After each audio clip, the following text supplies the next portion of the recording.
നമസ്കാരം. ഞാൻ doctor Sajna K. ഇന്ന് വേൾഡ് സൂയിസൈഡ് പ്രിവെൻഷൻ ഡേ ആണ്. അതായത് ലോക ആത്മഹത്യാ പ്രതിരോധ ദിനം. അപ്പം ഈ വർഷത്തെ തീം എന്ന് പറയുന്നത് change the narrative on suicide എന്നുള്ളതാണ്. സൈക്കോളജിക്കലായിട്ട് ആത്മഹത്യ എന്ന് പറയുമ്പോൾ ഒരാൾ അയാളുടെ ജീവിതമല്ല അവസാനിപ്പിക്കാൻ നോക്കുന്നത്. അയാൾക്ക് തീർത്തും സഹിക്കാൻ പറ്റാത്ത കുറേ വേദനകളെയാണ് അയാൾ ഇല്ലാതാക്കാൻ നോക്കുന്നത്. അപ്പം ഒട്ടും പ്രതീക്ഷയില്ലായ്മയും അതുപോലെ തന്നെ ഒറ്റപ്പെടലും ഒക്കെ കൊണ്ട് ആകെ മനസ്സ് മൂടപ്പെടുമ്പം അയാൾ ആത്മഹത്യ സെലക്ട് ചെയ്യാണ്. അപ്പം പ്രതിവർഷം ലോകത്തിൽ ഒരു 7 ലക്ഷത്തോളം പേര് ആത്മഹത്യ ചെയ്യപ്പെടുന്നു എന്നാണ് പറയുന്നത്. അതിൽ തന്നെ പുരുഷന്മാരുടെ ആത്മഹത്യാ നിരക്കാണ് സ്ത്രീകളെക്കാളും കൂടുതൽ.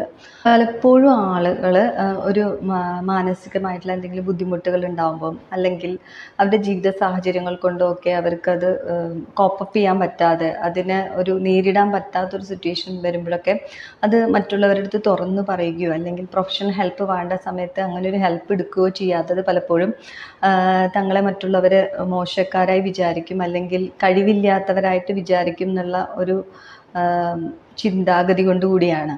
കഴിഞ്ഞ ദിവസം ലോക എന്ന് പറഞ്ഞിട്ടുള്ള ഒരു മൂവി കണ്ടു. ഒരു ലേഡി സൂപ്പർ ഹീറോ ആണ് തീം. വളരെ നല്ലൊരു മൂവിയാണ്. അപ്പോൾ ഈ സിനിമ കാണുമ്പം ഇതിലുള്ള യക്ഷയായാലും സൂപ്പർ ഹീറോസ് മറ്റുള്ള സൂപ്പർ ഹീറോസ് ഒക്കെ ആണെങ്കിലൊക്കെ അവരെല്ലാം മറ്റുള്ളവരുടെ അടുത്ത് നിന്ന് ഒരു ഘട്ടത്തിൽ ഹെൽപ്പ് എടുക്കുന്നവരാണ്. ആ ഒരു പ്രത്യേക സാഹചര്യത്തിൽ അല്ലെങ്കിൽ എന്തെങ്കിലുമൊക്കെ വീക്ക്നെസ് ഉള്ളവരാണ് സൂപ്പർ ഹീറോസ് പോലും എന്നുള്ളതാണ്. അപ്പോൾ അവരൊക്കെ അവരുടേതായിട്ടുള്ള ഒരു ഹെൽപ്പ് അവർക്ക് വേണ്ട സമയത്ത് എടുക്കുന്നുണ്ട്. ഒരു നല്ല നെറേറ്റീവാണ്. അപ്പം നമുക്ക് ബുദ്ധിമുട്ടുള്ള സമയത്ത് മറ്റുള്ളവരുടെ അടുത്ത് നിന്ന് സഹായം സ്വീകരിക്കുക എന്ന് പറയണത് അല്ലെങ്കിൽ സഹായം ചോദിക്കുക എന്ന് പറയണതൊക്കെ ഒരു മെൻ്റൽ സ്ട്രെങ്ത്തിൻ്റെ ഭാഗമാണ്.